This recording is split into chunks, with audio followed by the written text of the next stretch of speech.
फज्र की अजान की आवाज़ पूरे मोहल्ले में फैल रही थी और घर के अंदर एक नरम सी रोशनी दाखिल हो रही थी। आयशा की आंख आहिस्ता आहिस्ता खुली और उसने फ़ौरन अल्लाह का शुक्र अदा किया कि उसे एक नई सुबह नसीब हुई। वो बिस्तर से उठी और वुज़ू के लिए गुस्ल खाने की तरफ चली गई। ठंडे पानी ने उसके चेहरे को ताज़गी बख्शी और उसके दिल को सुकून मिला।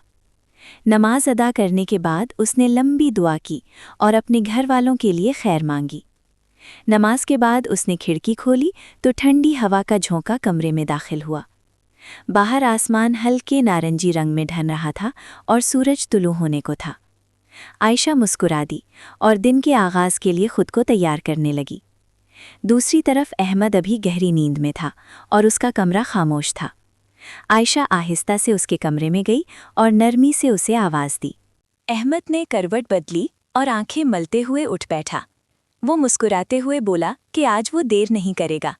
इसी दौरान अम्मी किचन में चाय बना रही थीं और पराठों की खुशबू फैल रही थी। किचन का माहौल गर्म और खुशगवार था। आयशा भी किचन में आ गई और अम्मी का हाथ बटाने लगी।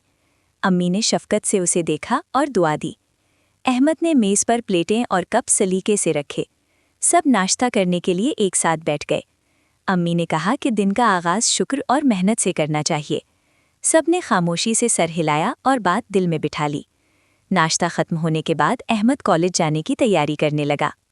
उसने अपना बैग उठाया और अम्मी से दुआ ली। आयशा ने दरवाजे तक जाकर उसे रुखसत किया। घर में कुछ देर के लिए खामोशी छा गई। आयशा ने घर की सफाई शुरू कर दी।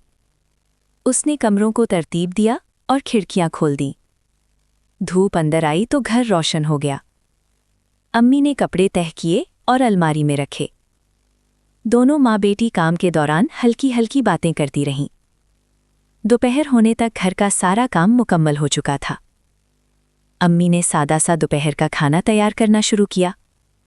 आयशा ने सब्जी काटी और रोटियां बनाने में मदद की।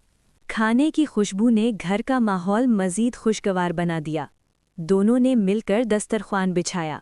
कुछ देर बाद अहमद वापस आ गया। उसने आते ही सबको सलाम किया। उसके चेहरे पर थकन के बावजूद इत्मीनान था। सब ने मिलकर दोपहर का खाना खाया। अहमद ने कॉलेज के दिलचस्प वाक़यात सुनाए। अम्मी मुस्कुराती रहीं और तवज्जो से सुनती रहीं। खाने के बाद सब ने कुछ देर आराम किया। आयशा ने अपने ऑनलाइन काम पर वक्त दिया। अहमद ने अपना होमवर्क मुकम्मल किया। अम्मी ने शाम की चाय की तैयारी शुरू की। शाम के वक्त सब एक बार फिर इकट्ठे बैठे। चाय के साथ हल्की गुफ्तगू जारी रही। बाहर सूरज ग़रूब हो रहा था और आसमान सुनहरी हो गया था। मग़रिब की अज़ान की आवाज़ फ़िज़ा में गूंजी। सब ने नमाज अदा की। नमाज के बाद घर में ख़ास सा सुकून था। आयशा ने रात के खाने की तैयारी में अम्मी की मदद की।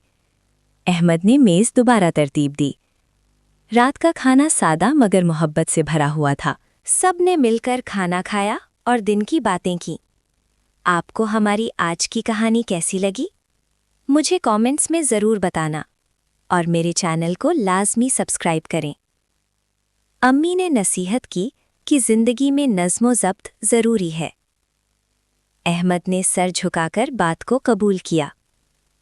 आयशा ने अगले दिन की फहरिस्त लिख ली। घर आहिस्ता आहिस्ता खामोश होने लगा। बर्तन साफ करके अपनी जगह रख दिए गए। कमरे तरतीब दे दिए गए। रात गहरी होने लगी। सब अपने अपने कमरों में चले गए। सोने से पहले आयशा ने मुख्तसर दुआ की। अहमद ने भी अल्लाह का शुक्र अदा किया। अम्मी ने दोनों बच्चों के लिए दिल से दुआ की। घर में खामोशी और सुकून छा गया। दिन भर की थकन अब राहत में बदल चुकी थी। हर एक के दिल में शुक्र का जज्बा था। नई सुबह की उम्मीद सबके दिलों में मौजूद थी। यूं ये दिन शुक्र, मोहब्बत और सादगी के साथ इख्तिताम पजीर हुआ।